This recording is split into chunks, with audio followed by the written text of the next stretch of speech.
पीक विमा योजनेचा शेतकऱ्यांऐवजी कंपन्यांचाच अधिक फायदा। 5 वर्षात कंपन्यांना 50,000 कोटींचा नफा झाल्याची माहिती, तर शेतकऱ्यांच्या नुकसान भरपाईच्या रकमेत दिवसेंदिवस घट।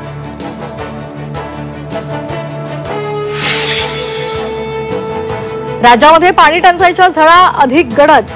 14 जिल्ह्यांमधील 178 गावं आणि 606 वाड्यांना टँकरनं पाणी पुरवठा, तर सातारा जिल्ह्यात सर्वाधिक 40 टँकर सुरू।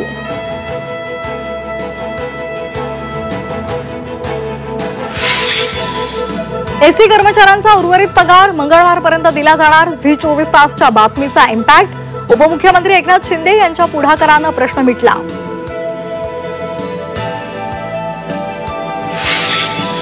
मुंबई हल्ल्याचा सूत्रधार तहव्वूर राणाला 18 दिवसांची एनआयए कोठडी। पटियाला हाऊस कोर्टामध्ये रात्री उशिरा सुनावणी, तर पाकिस्ताननं राणापासून झटकले हात।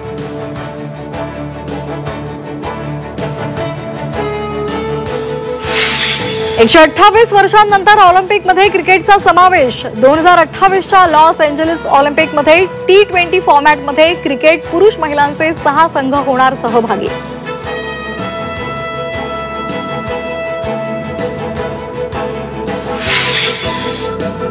स्टेट बँक ऑफ इंडियानं एटीएम व्यवहारांचे नियम बदलले। आता एसबीआय ग्राहकांना दरमहा 10 विनामूल्य व्यवहार, 1 लाख बॅलन्सवर अमर्यादित मोफत व्यवहार।